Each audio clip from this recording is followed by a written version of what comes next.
Welcome to Cook with Joy. As you can see, I am not Joy, but I am Joy's sister, Janis. We're so excited to spend the holidays together, and we had a beautiful meal last night for Christmas Eve, and this morning we're going to make one of our favorite Christmas morning recipes, my famous gluten-free pancakes. All right, so in order to get started, I want to give you just a little bit of a history because I do use lots of dry ingredients, but I also use something special.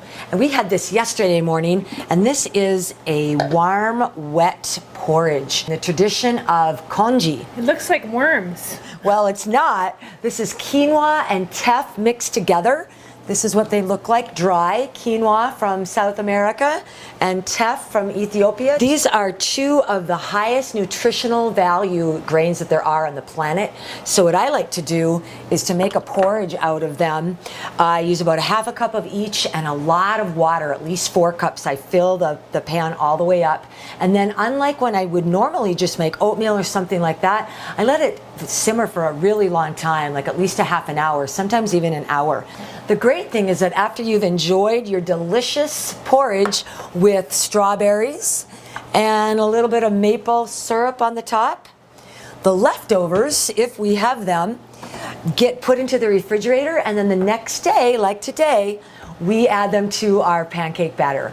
Do you add any spices to this? I actually do. I use cinnamon and vanilla. And then in my porridge, I like to put raisins and dried cranberries. I didn't bring those along with me today. And then finally, I put in my fabulous seed mixture. And this is my own creation. They are hemp seeds, flax seeds, and chia seeds. And what I like to do is put them all together in a jar and then kind of spin it around and let them get all mixed up together because I'm too lazy to take it out of 3 jars. And you know that seeds are an amazing source of omega-3s and lots of other dense nutrients. And how much of each do you put in there? Well, you know, Equal parts? I cook with love, so what I just like to do is give a little sprinkle. If I had to really measure it, I'd say probably about a tablespoon, maybe even 2. But when you mix it, are they equal parts to each other? Yep. Okay. Yep. Oh, that's a great idea. Thank you.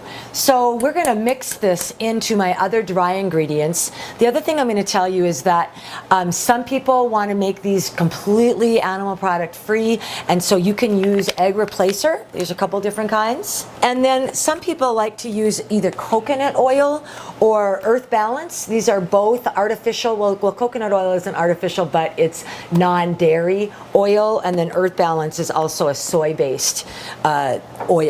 But I do use ghee in my recipe, and I also use 1 organic egg. What's ghee? Ghee is clarified butter. It's spelled G-H-E-E. And this was recommended to me by my naturopath. It is a really great source of, it's from India, and it's made when you take the very top of butter and separate it away, and then you keep doing that to the different batches of butter, and you're left with ghee. It's one of the most delicious things I've ever tasted in my life, and I actually go out of my way to find things to eat it on and with. And in fact, Joy, if you don't mind, would you be willing to put a tablespoon of this and put it in the pan on the oven and wait for it to melt? Do you remember our friend Guy? Do you remember Guy? Guy Debou. Yeah. So now what I'm going to do is make this very quickly and show you really how effortless this all is. I'm going to start with, this is Pamela's gluten-free pancake and baking mix. I've tried a lot of different mixes out there, and this one is the one that I get the best result from. And I'm just going to use about a half a cup because we've got a lot of dry ingredients, and this is going to feed at least 4 people. A nice hearty serving of pancakes. And then the second part of this dry ingredient is a flour mix that I compiled myself. And again, I've tried lots of different kinds of flours to see how they act together.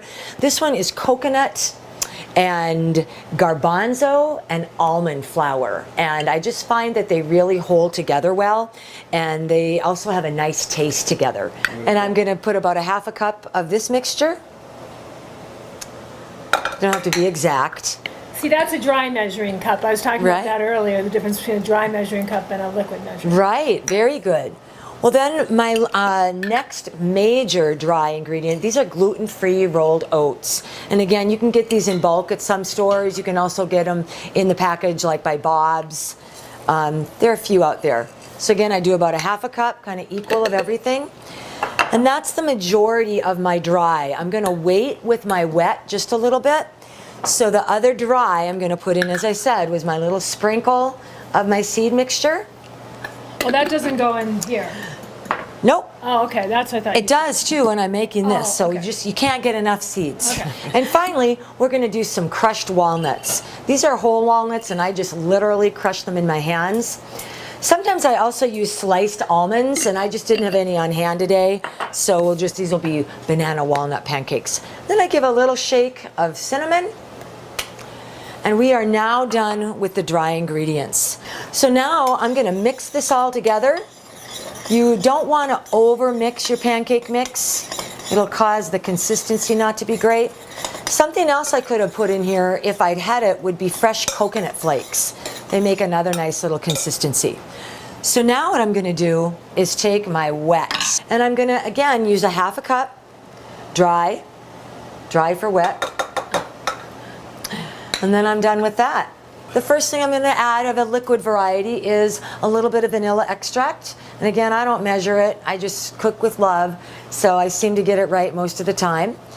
And then the next thing I'm gonna do is add a beaten egg. So I'm gonna use the same bowl that we're gonna squish the bananas in a minute. And when I say beaten, you know, you don't have to go crazy about it. Just use a fork, whisk it around. If you had a baby whisk or something like that, you could also whisk it that way. How wonderful. And then again, I'm gonna pour that in. Do you want me to cut these bananas up? No, just stick them in the bowl. And we just literally squish them. Other people say mash, I say squish. And as you can see, you really need for those bananas to be pretty ripe. If they are not very ripe, the mashing process is going to be a little bit more difficult. And once those are ready to go, remember this could also be, you could even use canola oil, you could use coconut oil, you could use Earth Balance, there's a variety of things. Veggie broth. That would be really interesting flavor. So here goes the banana puree, we'll call it. And then we're gonna follow that with the ghee. I'm ready. The ghee de boeuf. I'm gonna mix this together before I put the ghee in. I have to tell you something funny that happened to me once. And that was that I put the oil and the egg in at the same time and they became scrambled eggs in my pancake mix. So I try to avoid that. Then I could use a little bit of water. Okay. Maybe a half a cup or a cup, just to. So there goes my oil or my ghee. The last thing that I'm gonna put in here is water, and that's gonna give us a consistency that we can actually put out on the griddle. You could turn that griddle back on, Joy. We have pre-oiled the griddle with some more ghee. Again, I find that the ghee works best in being able to turn the pancakes pretty effortlessly. And this is actually my favorite, my favorite sister. This is actually my favorite way to make the pancakes. I've used frying pans, skillets, etc. But I've really gotten to know and love this griddle. And the thing that you have to do is really make sure that it gets plenty hot. If you try to put your pancakes on the griddle and it's not hot enough yet, you'll just wind up with a goopy mess. So, but if you get it really hot and then you put the ghee on it, then you can blow up your house. So right here, I could use maybe just a little bit more water. This is a pretty good consistency where it's coming out of my spoon, but it's not runny. So, but you can choose, like you can make these so thin that they would be like crepes, and you know, you'd pour them out really thin on the skillet, but I like them to kind of feel a little hearty. So now I think we're ready. I'm gonna take these over to the griddle and we're gonna start plopping them out, and pretty soon we're gonna have delicious pancakes to eat. Yay!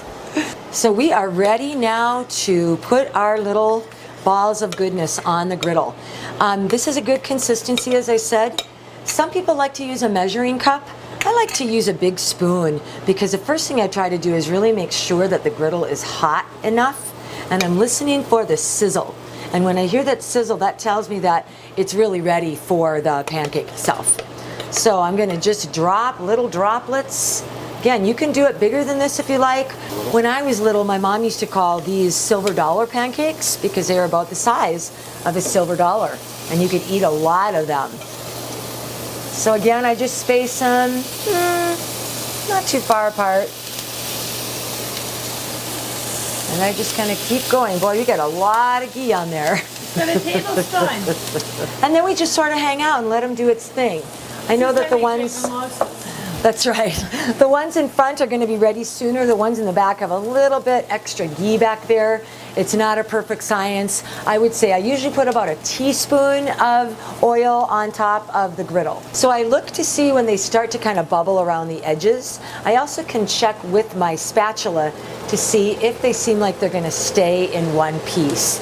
So we've let our griddle get a little bit cooler for a while because it got too hot, and so we're going to have to give these a little bit more time. So I'm going to turn over one, and these are still on the light side. What we want to do is still a little bit on the light side.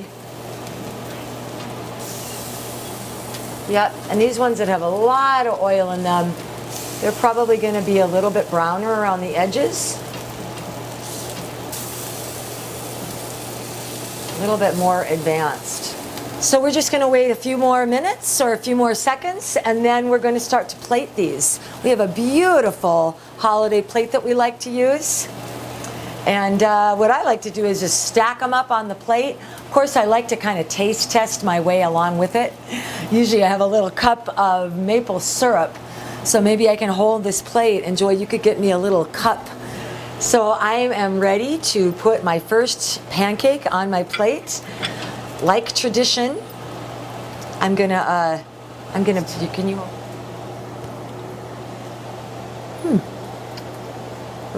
See, it's better with lots of ghee.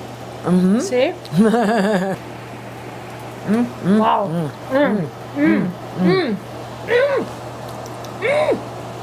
Again, depending upon the mixture of flours that you're using, what your ingredients are, they're going to tend to brown more or less. These ones are a really nice color of brown, but don't worry, even if they get a little dark, even like that one, that's still really great. So we're going to call these the extra oil ones, or the extra ghee ones. So you can, if your family really likes crispy cakes, they'd like those, and then these ones have a little bit less. There's no problem if you want to turn them a couple times. You know, you want to get to know, this is a new stove to me, and so again, I'm still getting to know how quickly it gets hot, how quickly it finishes things, and the better you know your stove, the better you're going to be able to gauge when it's time to turn. And then what we do is we just lather, rinse, and repeat. We just fill that girdle back up again. You don't need any more ghee? We don't need any more ghee. We never sure? have to add any more oil to the pan. And I say never because that's been my experience. Depending upon where you live in the country, what your altitude is, all that sort of thing, you may find something different. Oh, wow. Don't these look great? They look awesome. Oh, my goodness. Yum. Everybody's going to be so excited when we go put these out on the table. Well, if we make it that far. Yeah, maybe not. Thank you so much for tuning in to Cook with Janis. No! Cook with Joy and Janis. What's next? No. You promised I could cook with you. Make one more recipe together. Okay. All right.